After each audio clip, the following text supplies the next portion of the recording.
Hi friends, it's Miracle, and today I think I'll show you some of the books that I accumulated lately that I haven't showed on my channel before, not even in my TBRs.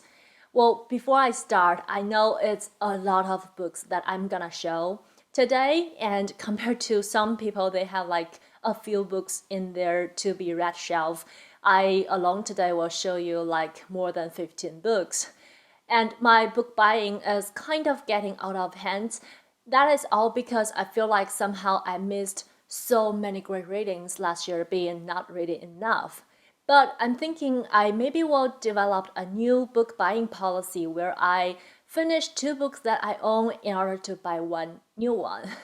Well, I remember one year I wanted to do a read 5 by 1 policy, but that didn't went well because that was so hard, so I quickly gave up. But I think read 2 by 1 is kind of doable. With that being said, today these books are all came before the idea came up, so there are a lot. The first book I got here is Strange Weather in Tokyo by Hiromi Kawakami, translated by Alison Martin Powell. This is a book about a young woman met her former high school teacher in a bar one night, and they developed a unique relationship.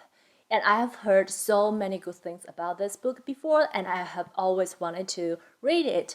But this will be my first Japanese book reading in English because I often read Japanese book translated into Chinese because I feel like somehow in the Eastern Asian language it's easier to transform the atmosphere. But I just love this cover, and I heard so many good things about this book in English edition, so I want to try it. And also, Japanese novel often gives me a very light feelings, as light in weight, even though sometimes they are discussing very heavy topics, so I'm looking forward to it. Secondly, I have Troy by Stephen Fry. This is a nonfiction about, well, Troy, which is a center city in Greek mythology, and it's also almost the only thing I know about Greek mythology since we didn't really learn it growing up.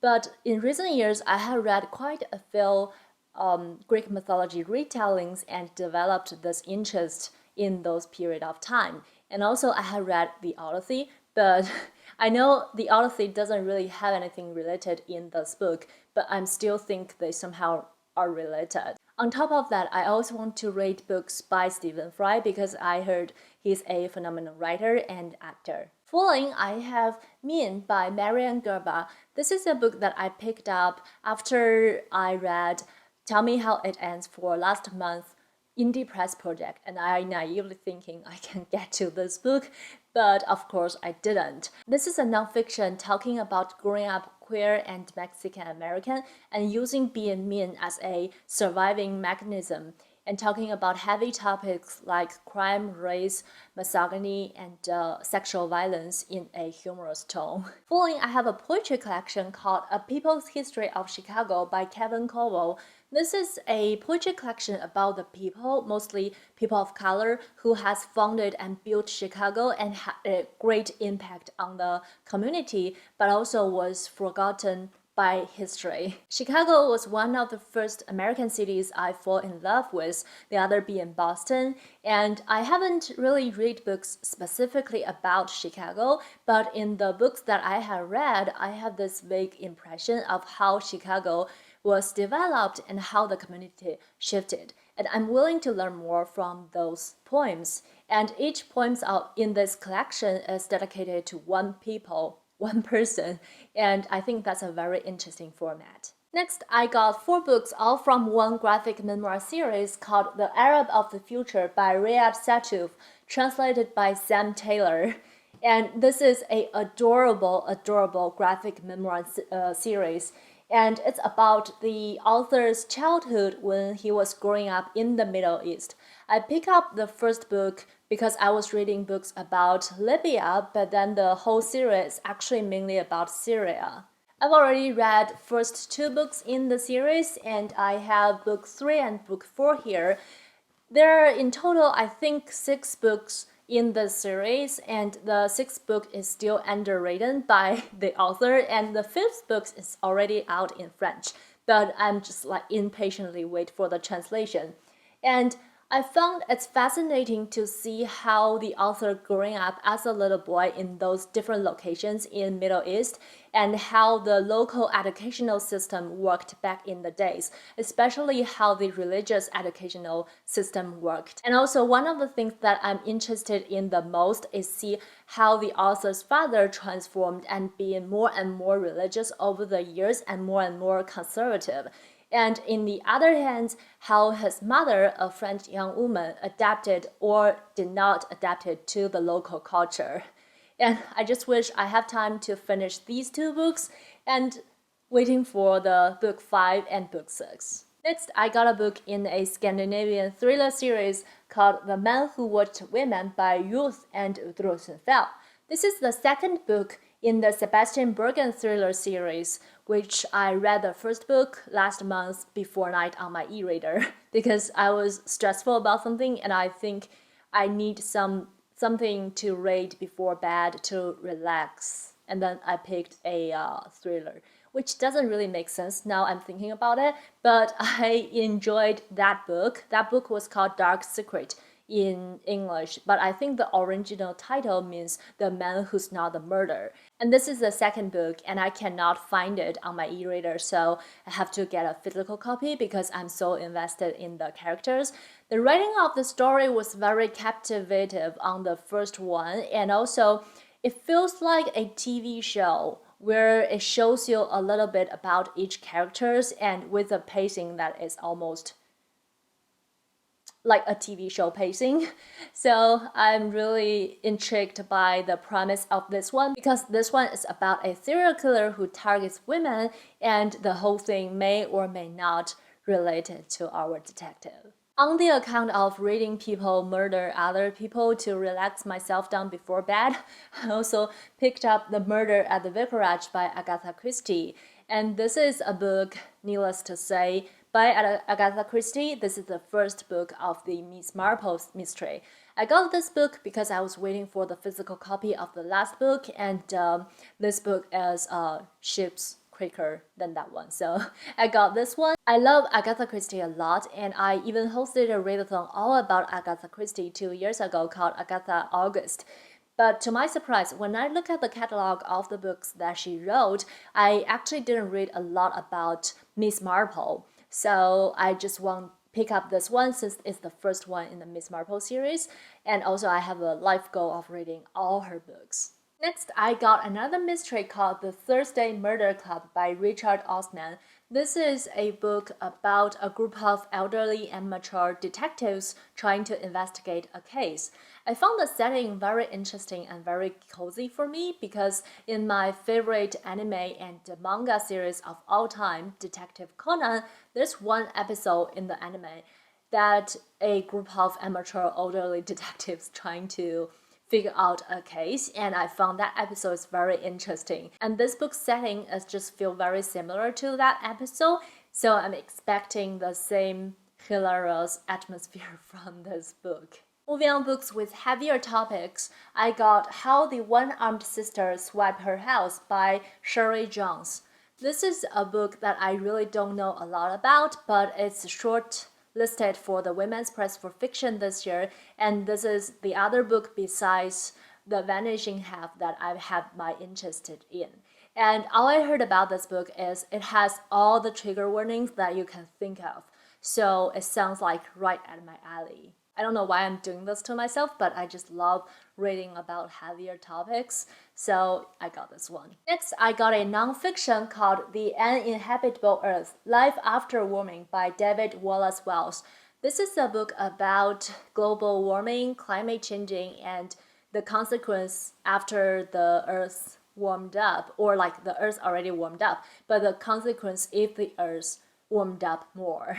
This is a very interesting topic for me because in the two countries that I lived, I see two totally different things and people's reactions. In China, most people are recognizing global warming and climate change, and people have this sense that, oh, global warming is happening. But in their daily life, I feel like it's still sometimes very wasteful, especially for the takeout industry that is like hugely developed in recent years. But on the policy while the government is doing a lot of things and invested in a lot of green energy and sustainable resources, but I don't really know how that apply to people's daily life because I'm not like living in China in recent years. And in the US, we of course see a group of people who still denying climate changing and global warming. They think it's a lie and they use it as a tool to target their political enemies. But we also see a small portion of people who apply the sustainable living in their lives, and they are climate changing activists, and they live a very low waste lifestyle. But on the policy stage, I don't really see things to be done on a greater scale. So I feel like it's very interesting to see the two countries reacting to the same issue in totally different ways. And I want to read and learn more about things and apply it to my life too. Coming up, I got two impulsive cover buys for classics. I know that we say we cannot judge a book ever by its cover, but sometimes it's so hard to resist a good cover. So the first book I got is The Master and Margarita by Mikhail Bulgakov, translated by Richard Pavier and Larissa Volokonsky. This is a classic that I really didn't really know a lot about, except that I know it's magical realism and something to do with a cat. But this is a book that I have always wanted to read since I was in college. For some reason, I cannot remember. I even have a Chinese translated copy of it in somewhere on one of the bookshelves I have, either in China or here, depends on if I brought it here or not. But this time I got this beautiful cover and I really, really love this cover. I actually fall in love with this cover the first time I saw it a couple years ago, but I just don't know if I have the strength to tackle a Russian classic. But this year I have read so many hard books, I think I can get to it. And speaking of tackling Russian classics, I got this War and Peace vintage edition by Leo Tolstoy and also translated by Richard Pavier and Larissa Volokonsky. This is a book that I have tried to read on my Penguin, one of the cloth-bound editions, a couple years ago when I first joined BookTube. At that time, I thought I can finish it, but I ended up giving up at about 30%. It was a body rate event as well, so I'm just like shamelessly didn't finish it.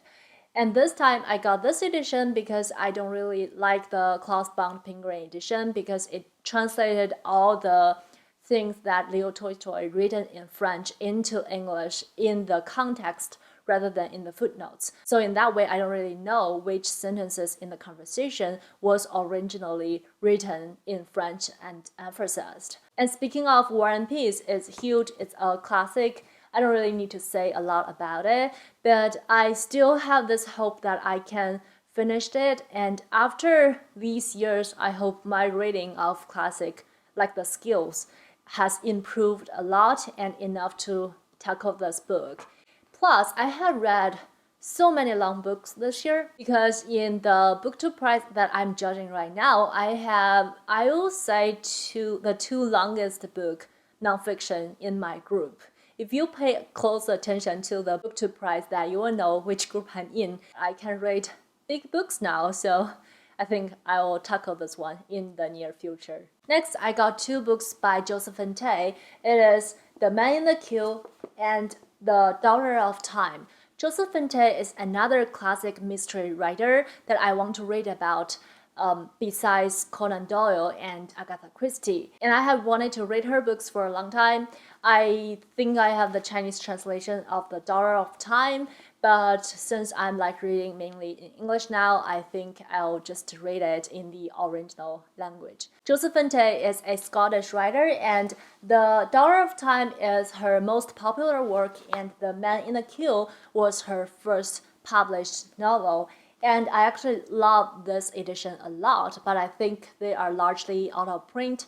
Out of this one, thinking they will be in the same series of cover, but this end up like turning out like this. I don't really like it, but Again, we don't really need to judge a book by its cover, and the content is the most important one. Lastly, I got a semi cookbook type of book.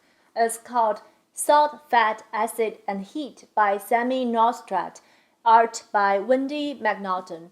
This is a book that talking about the ingredients and breaking them down to very specific things. For example, in the salt section, it will tell you what type of salt there are and what does they do in each different situation and how does salt work combined with like different heat and different ingredients. And that was like fascinating to someone who likes to cook as me. And also I love the illustrations in this book that shows you like very this is not an illustration, it's just a table, but in some of the illustration they're like very cute and some of them are very useful.